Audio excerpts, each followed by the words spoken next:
कर्नाटक में सत्ता परिवर्तन के बाद अब क्या है बीजेपी के मिजाज? क्या हुआ जब डिप्टी सीएम शिव कुमार और पूर्व सीएम बोम्मई की हुई मुलाकात?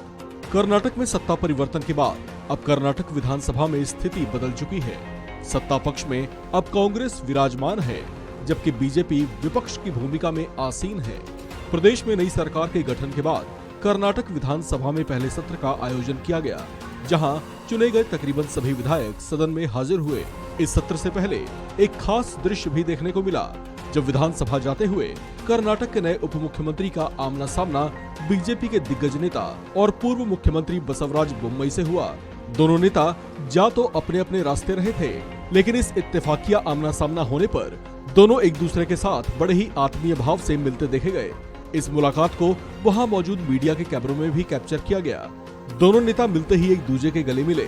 बसवराज बोम्मई ने इस दौरान deputy CM DK Shivakumar को शुभकामनाएं भी दी। आपको बता दें कि नई सरकार के गठन के बाद सोमवार को सत्र का पहला दिन बेहद खास रहा। इस मौके पर सभी चुने गए विधायकों को सदन में शपथ दिलाई गई, जबकि आरवी देशपांडे को प्रोटेम स्पीकर पद के लिए शपथ दिलाई गई। कर्नाटक विधानसभा का ये विशेष सत्र 24 मई तक चलेगा, लेकिन कर्नाटक में शानदार जीत दर्ज करने के बावजूद कांग्रेस नेताओं में बेचैनी महसूस की जा रही है, जो उप मुख्यमंत्री डीके शिव कुमार के एक बयान से जाहिर भी हुई थी।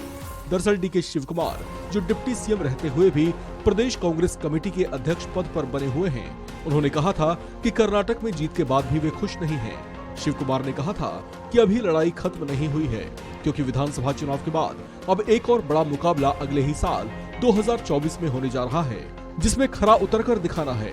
दरअसल एक साल से भी कम समय के फासले पर देश में आम चुनाव हैं।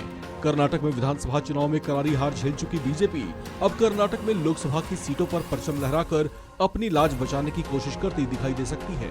ऐसे में कांग्रेस के सामने ये चुनाव भी किसी टफ टास्क से कम नहीं होगा।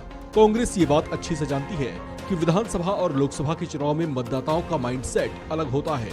ऐसे में कर्नाटक में मोदी मैजिक ना चल पाए, इसे लेकर आने वाले दिनों में कांग्रेस नेता किसी खास रणनीति के तहत पसीना बहाते देखे जा सकते हैं। इसे लेकर कांग्रेस ने कोशिशें तेज कर दी हैं। कांग्रेस की दमदार छवि को प्रदेश में बरकरार रखने के लिए दी गई 5 गारंटियों पर काम शुरू करने की तैयारी है। कर संग्रह में दक्षता, अनावश्यक व्यय पर नियंत्रण, उधारी से परहेज आदि जैसे कड़े कदम उठाकर अर्थव्यवस्था को प्रभावित किए बिना नए कार्यक्रम शुरू करने के लिए मुख्यमंत्री आश्वस्त दिखाई दिए हैं। आपको बता दें कि कर्नाटक को दक्षिण का द्वार कहा जाता है।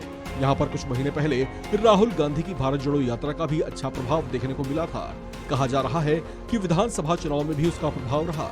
ऐसे में कांग्रेस अलग अलग तरीकों से इस प्रभाव को आम चुनाव तक जारी रखने की कोशिश करती दिखाई दे सकती है। ऐसे में बीजेपी उसकी क्या काट निकालती है, वो देखना दिलचस्प रहेगा। इस खबर में फिलहाल इतना ही। बाकी अपडेट्स के लिए बने रहिए वन इंडिया हिंदी के साथ।